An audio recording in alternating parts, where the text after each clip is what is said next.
Hello, my name's James Pikeway, and welcome to day 9 of public speaking in the summer. Today, really quick trip into the persuasive speech. What is it? What do we want to do with it? How does it work? Short, quick, fast. It's a nice little introduction. And of course, as you know, because you've been following through on the first 8 days, this ultimately is a podcast of my lectures on public speaking in the summer.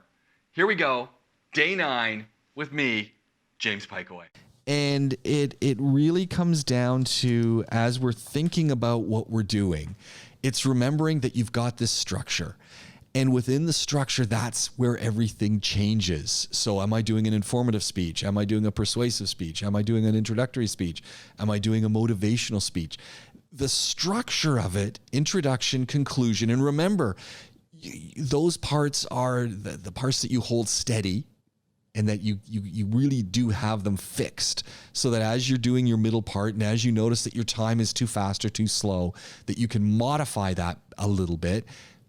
But then when all things come to an end, you can take the deep breath and go into it.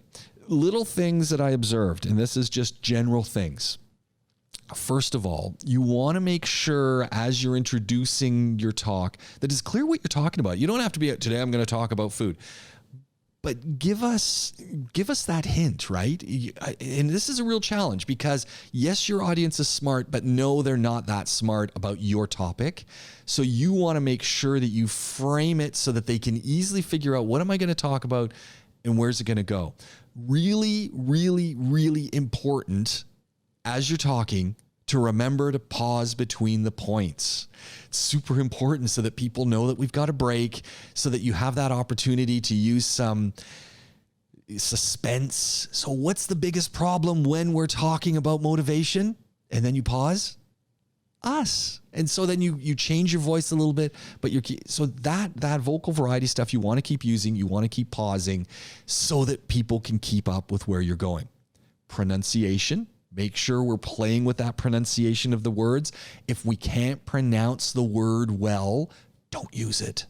Keep your words typically, and this is another thing that you're noticing as we're talking, we're still very often reading our work.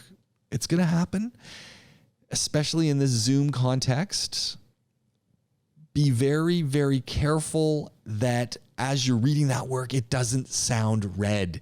And this is, again, that challenge, right? Because you've worked on it, you've gone through it, you kind of scripted it out. Excellent.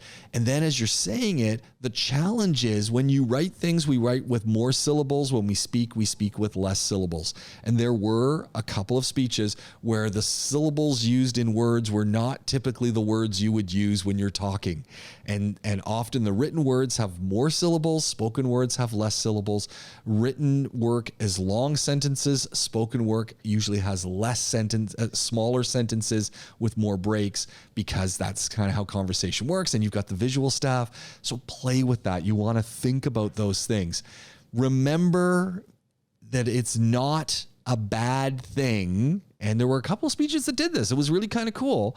Not a bad thing to remind us what we've talking about. So if we're breaking things down and we've got steps, so our first step is ingredients. I've got to get my things for my smoothie. Okay, I'm going to talk to you today about smoothies. Why are smoothies important? Jason Vale, the juice master, is going to tell you that the smoothies are one of the best ways to give yourself nutrition and also kind of give a boost to your metabolism. Jason Vale, the juice master.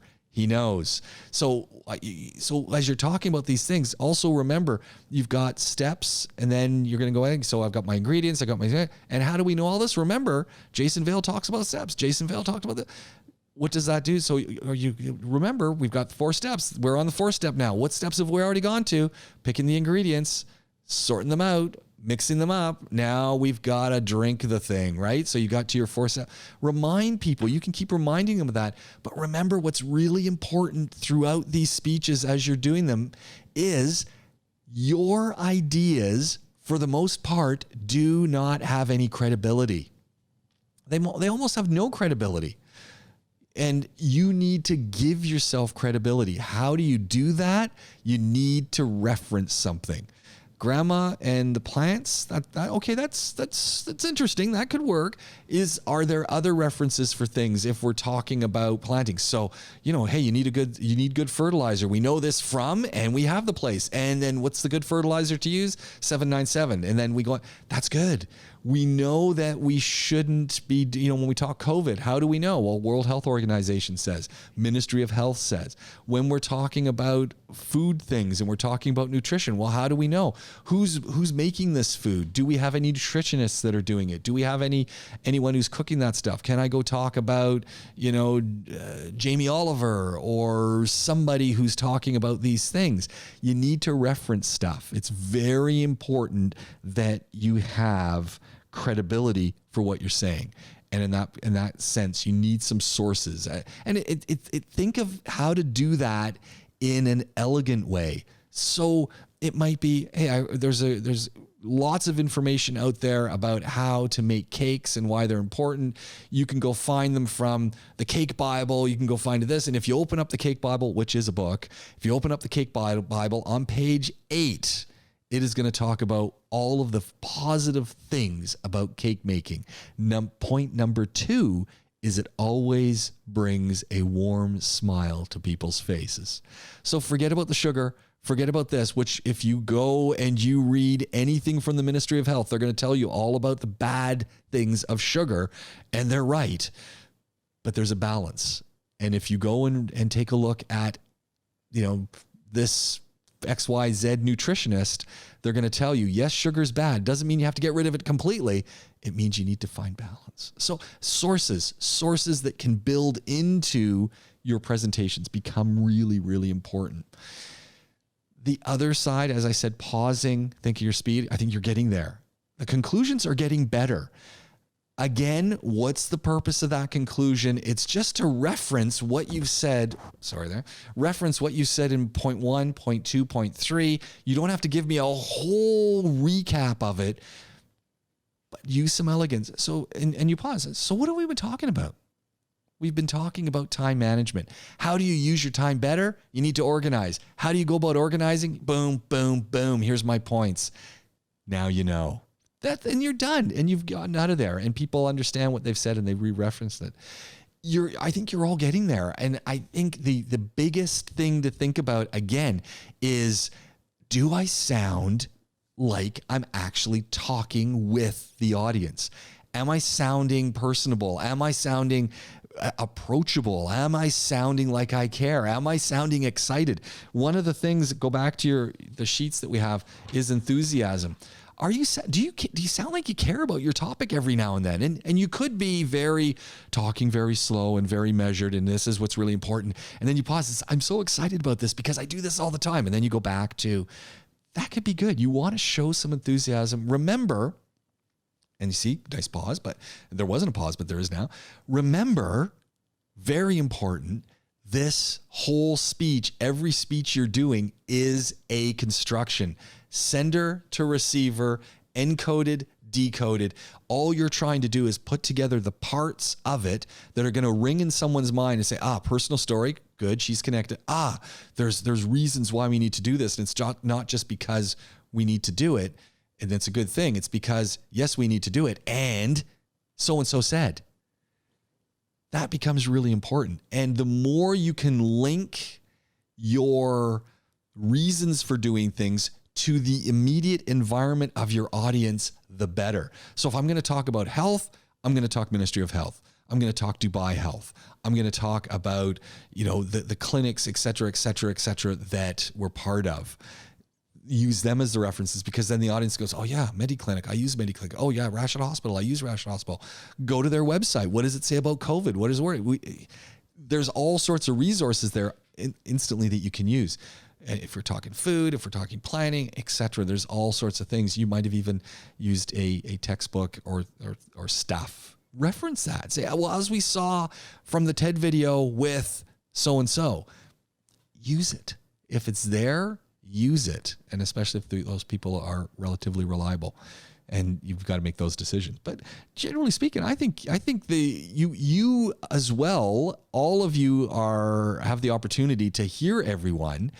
you must be hearing improvement. And I think from the last speech to this speech, there's no question in my mind that you all sound better. There are still little things, and let's be honest, the general package of what we do, you're all there. Like there's no failure in this class. I mean, you would all pass. You all pass at this point. Now the question is, how well do you do? And it's ultimately when you're preparing content, sender, receiver, encode, decode, multiple, ultimately having an effect, multiple channels of sharing that are happening, all of it you control. And so many people don't control it and they don't think about it, but you do control it. You need to be thinking about all those pieces as we go. Now, where does this take us? So I think we take a deep breath and we say, I did it. And you take a couple hours and you just, go have a nap, go have something to eat, do whatever you do, celebrate, have a cupcake. I hate cupcakes. Find them dry. Don't like them. Like icing though. So what you need to do is take that moment, celebrate that you've done great. And you need to now start thinking persuasive speech, because you have 7 days. 7 days, you're on to the persuasive speech. This is a hard speech. And I say it's hard, not because it's physically hard to do. What's going on here? I need to open up a page. So let's just do it. Let's just see. Let me find something here. So I say that you need to do this. Let me just get into my ZU stuff here, and then we'll get back. So I say that the persuasive speech is hard, not because it's any harder than any other speech, because typically your persuasive speech is just like every other speech. It has an introduction, it has a conclusion, and ultimately it has 3 clear points that you want to develop. And I think that's really important, that you start thinking, ladies, very, very much about those points that you're pulling together. You want to think about, okay, well, what are those points, and are those points clear? And that's really important, because I think sometimes we forget about the fact that people might lose track of where we're going. And if we're speaking fast and things go together, the fact that we've changed from one point to the other point, transitions are a must because they help us do that. But you want to be thinking about that. So what's the challenge with our persuasive speech? And the title / theme of the persuasive speech is just start. So that's pretty easy. Just start. Just start. And you might say, well, what? Just start what? Remember, the difference between an informative speech and a persuasive speech is pretty small. A persuasive speech includes everything you do in an informative speech. It includes information. It includes stories. It includes those 5 different parts of a speech: introduction, conclusion, 3 points. It needs sourcing. It needs credibility. So it's just like an informative speech, except a persuasive speech wants people to do something. That's the big difference. And the big challenge you're going to have is that many, many, many persuasive speeches end up being just an informative speech. And those speakers don't manage to get the persuasive element out there. That's a huge challenge. And not that it's something that can't be overcome, and it's easy to do, but many of us forget that we have to be thinking, how am I going to persuade? And this is where, and I think this is a great example where we come in from our last speech with Matha, where Matha was talking about Calvin Coolidge. Cool, but Calvin Coolidge is not going to persuade me to do anything because I'm Canadian, and some American guy, as cool as he might have been, I'm telling you, and it's like Calvin Coolidge versus Sheikh Zayed. Are you more likely to want to emulate Sheikh Zayed, peace be upon him, or Calvin Coolidge? Can you tell me anything about Calvin Coolidge? No. Well, maybe, but can you tell me a whole bunch about the first president of this country? Yes. And so again, when we're doing a persuasive speech, the job number one is you're trying to persuade people to do something. So you need to use examples. You need to use ideas that people can relate to. But this is the big thing that you need to be thinking about with persuasive speeches. Now, first of all, as you're looking at the notes, there is a link, of course, like I have for every class, where you can go to a reading. And I encourage you to go and take a look and get started with the reading, because it's useful and it's a good reading. So when you click on that, download it and just give it a peruse, give it a look, give it some consideration, because there are different things you need to be thinking about in a persuasive speech. You need to be thinking about your audience. Who is the audience? Hostile? Do they agree with me? Am I going to be able to change their opinion? All of these things become really important with your audience. So you want to think about that, because it's going to influence your talk. Now, what is the golden nugget, the key thing with a persuasive speech where people go wrong? I've mentioned that a lot of people end up doing informative speeches. Why does this persuasive speech end up being an informative speech? Simple reason. Very simple. Does anyone want to jump in? What really differentiates that persuasive speech from an informative speech? Do we have anyone who wants to jump in on why that might be? Let me just close some of this stuff off so that I can see your answers. Anyone want to jump in, whether it be in text or audio? What really makes the difference? And hey, don't get me wrong. A lot of people do persuasive speeches and they really are trying to persuade us, but they fail in the end. Why do persuasive speeches ultimately, for most people, I would say, probably, I don't have an exact statistic, but probably over 90%. Robotic sound? Maybe. I mean, if you can't get people motivated, if you can't get them excited about something, hey, look, I'll give you a perfect example. I've got a son. I've got two sons. Both of my sons were big boys. One of my sons was a really big boy, and he lost like 100 pounds and became normal. And he became very, very much motivating to people. And when he talks about it with enthusiasm and excitement about, this is all I had to do. And he talks about how it was so hard and how he liked eating this and liked eating that. And people will say, did you go on the keto diet? And he says, no. He says, did you go on this diet? No. Did you get gastric banding? No. What did you do? He says, it's so simple. And so he's got that enthusiasm and he's telling his story and people are going, wow, that's so amazing. Oh, sure. All right, well, this will be very quickly.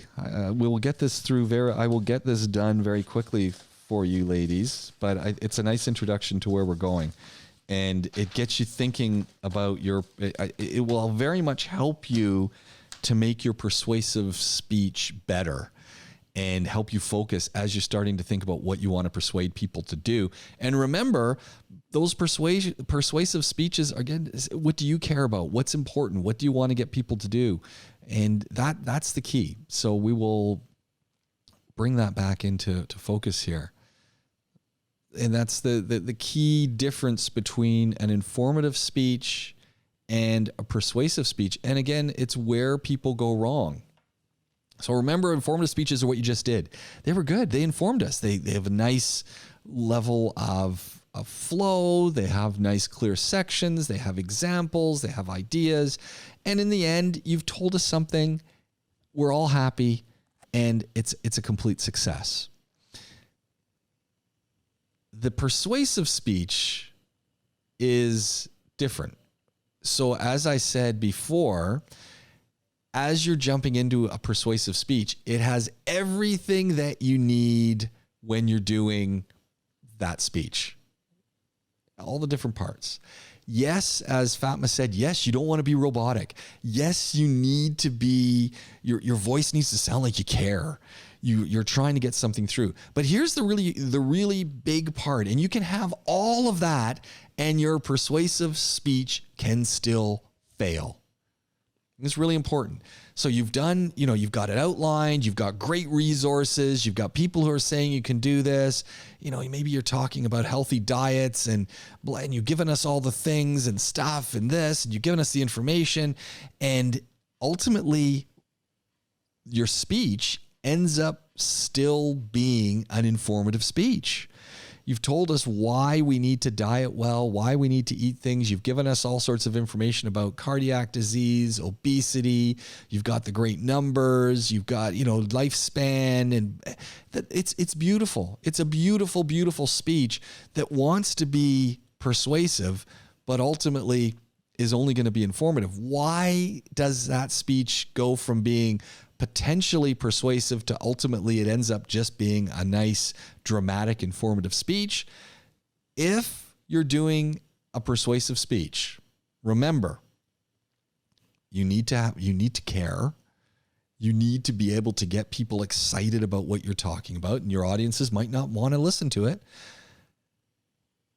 A persuasive speech, you trying to persuade me, you trying to persuade the class, a persuasive speech does not work if your audience doesn't have something they can start or do. This is huge when we start thinking about what you're trying to do in a persuasive speech. If your audience can't activate something, if your audience can't start something, them right there, right now, at the end of your talk, if they can't do it, the chances of them doing it later become slim and slim and slim. Second, when we talk persuasive speeches, often we're trying to persuade people to do something giant. Think about it. The environment. Think about it. Lifestyle change. Think about it. Are you going to change your complete lifestyle? No.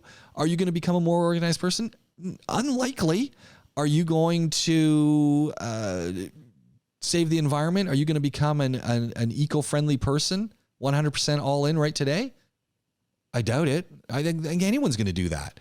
Yet we listen to some great speakers tell us about the environment and how we need to do things.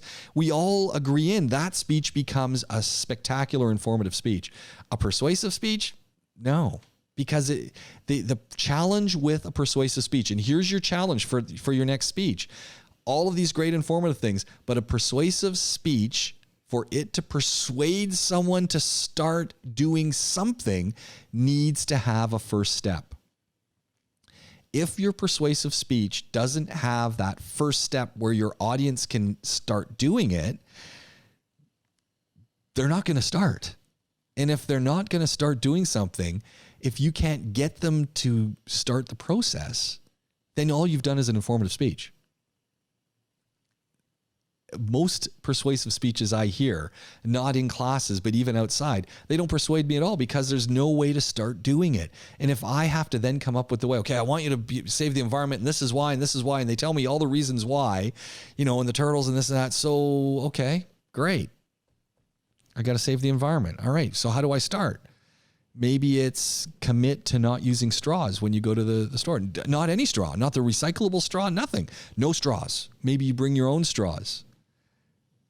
That's a start. So if I was doing that speech and I wanted people to stop using straws, just right now, I just want you all today, at the end of this class, to stop using straws. How would I do that? Maybe I would send everyone a pledge, and I would say, look, I'm going to say, how would I do that? I might say, hey, James, I'm going to do my speech. Can you send this document? And you send it to me and I can do it or you can send it to the entire class, can't you? Maybe you do it through your WhatsApp group, or can you ladies send something to all the students in the class, or only can I do that?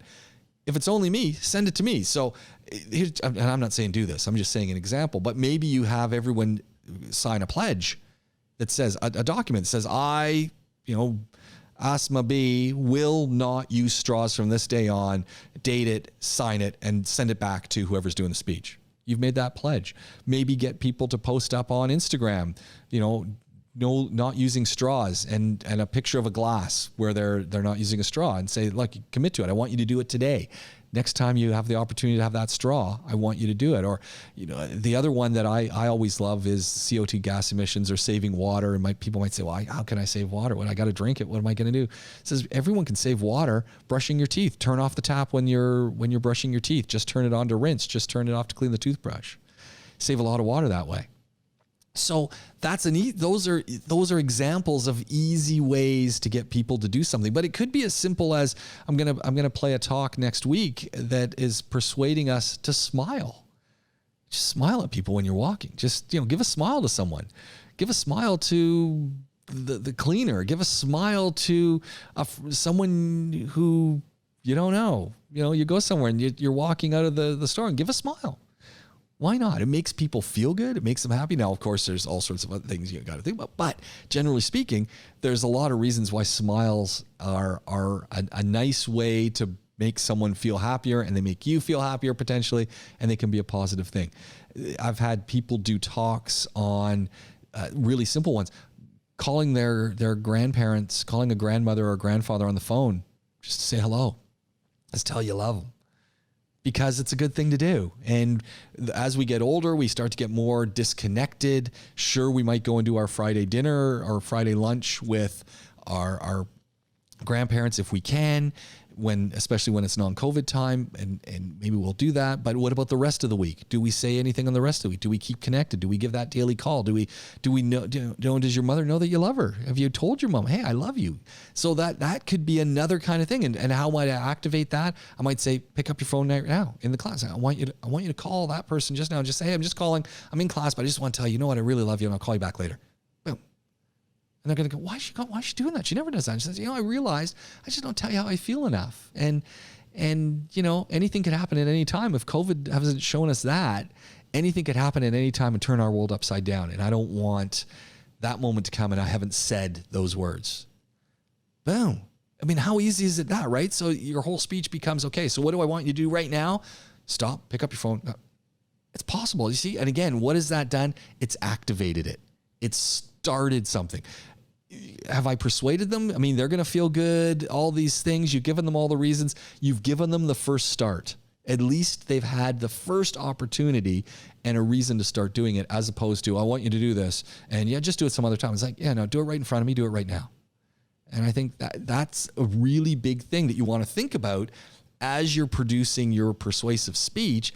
How do I get people to actually activate the smallest part of it right now before they leave class, in class, immediately? What am I going to give them? Which cue am I going to give them so that my persuasive speech starts down that persuasive route, shows them that it's so easy to do, gives them that permission to start doing it, as opposed to, it's too hard. And then the longer you wait, it just goes.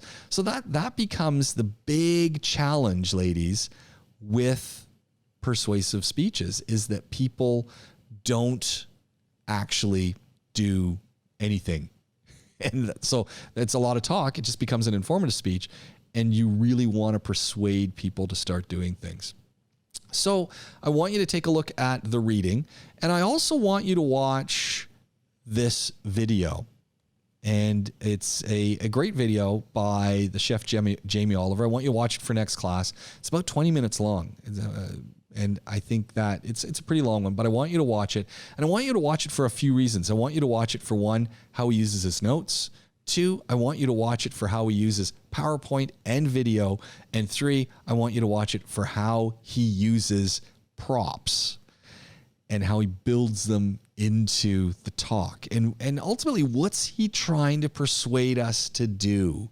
What's the thing that he's trying to persuade us to do? And does he keep coming back using things to persuade us? We've got to make this change. And so I think it's a great talk. So you want to give it a watch. There are things that he doesn't do well. He moves around a lot. And he gives us a reason why he does that. But excuses are excuses as far as I'm concerned. So, but he does include a lot of stuff that is very useful. And I think you're going to, as a persuasive speech, it's a very decent speech. Now, here's the other thing, ladies, that you want to be thinking about for your next speech. Your next speech needs to use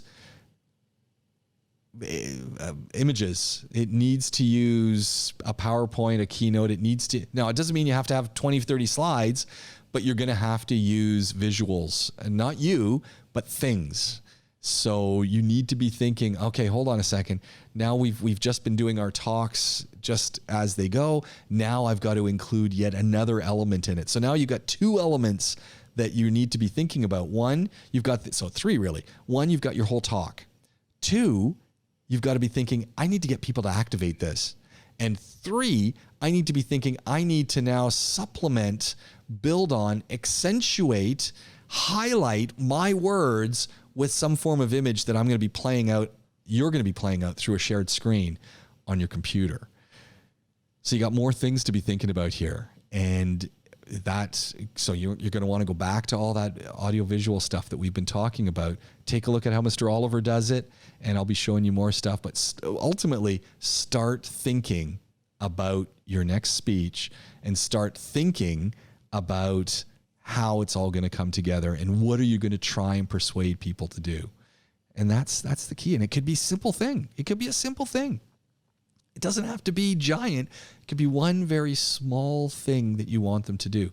One example is usually in classes, I spend a long time trying to persuade students not to buy water out of the vending machine and to bring a reusable water bottle and just fill it up at the Oasis things that are cleaned and the water's free, as opposed to spending 2 dirhams for 350 mils when you can get 500 mils for free.